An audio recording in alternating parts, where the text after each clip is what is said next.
सभी बगलामुखी भक्तों को जय माई की जय मां कामाख्या।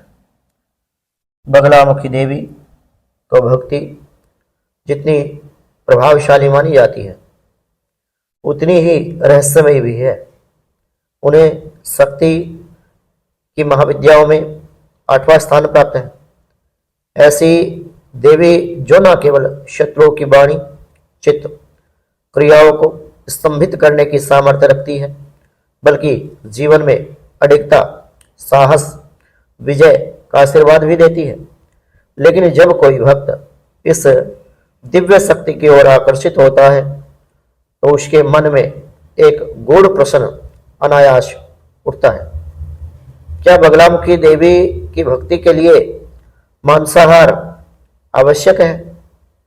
क्या बिना मांस मदिरा तांत्रिक विधियों के उनकी कृपा संभव नहीं?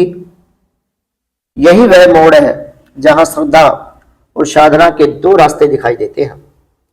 एक है सात्विक मार्ग जहां भक्ति पूरी तरह से पवित्रता संयम और वैदिक परंपरा वैदिक नियमों से जुड़ी होती है, और दूसरा होता है वाम मार्गी मार्ग तांत्रिक मार्ग जिसको कहते हैं, जो रहस्यों अनुशासन और प्राचीन शक्ति पूजन की गहराइयों से ओतप्रोत होता है। कई लोग मानते हैं कि शक्ति साधना विशेषकर बगलामुखी की बिना मांसाहार और पंचमकार जैसे मदिरा मांस मछली मुद्रा मैथुन के पूर्ण नहीं होती।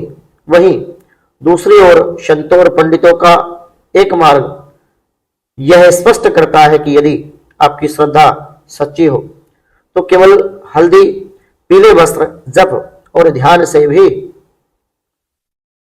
10 महाविद्याओं में अष्टम महाविद्या सर्वज्ञ सर्वेश्वर सर्वशक्तिमान बगलामुखी की कृपा प्राप्त हो सकती है।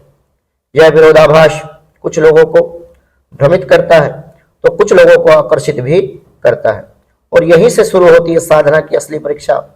क्या आप सिर्फ बाहरी अनुष्ठानों में विश्वास करते हैं या भीतर की शुद्धता को भी अपने जीवन में महत्व देते हैं?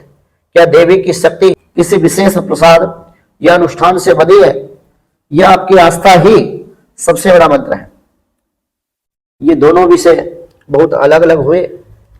इस पर मंथन और चिंतन करने की आवश्यकता है। यह प्रश्न जितना धार्मिक है उतना ही व्यक्तिगत भी है, और यही इसकी सबसे बड़ी खूबसूरती है। बगलामुखी साधना हर किसी के लिए एक अलग रूप लेती है। जो शक्ति एवं तांत्रिक के लिए शत्रुनाश की है, वहीं एक भक्त के लिए आत्मबल की बन जाती है। तो आइए इस यात्रा में गहराई से उतरते हैं, जानने की कोशिश करते हैं कि बगलामुखी भक्ति और मांसाहार के बीच यह संबंध वास्तव में परंपरा की सीमाएं कहां तक है और आस्था की उड़ान कितनी ऊंची जा सकती है। क्योंकि सवाल सिर्फ मांसाहार का नहीं है, सवाल है सच्चे संकल्प का, सच्ची निष्ठा का, सच्ची भक्ति का, मां के प्रति समर्पण का, साधना का और शक्ति की उस चुप साधिका का जिसे हम बगलामुखी देवी के रूप में जानते हैं। भक्तों, मेरे द्वारा दी गई जानकारी यदि आपको अच्छी लगी हो, श्रेष्ठ लगी हो, तो इस वीडियो को आप अधिक से अधिक संख्या में शेयर अवश्य करें और चैनल को सब्सक्राइब करना ना भूलें।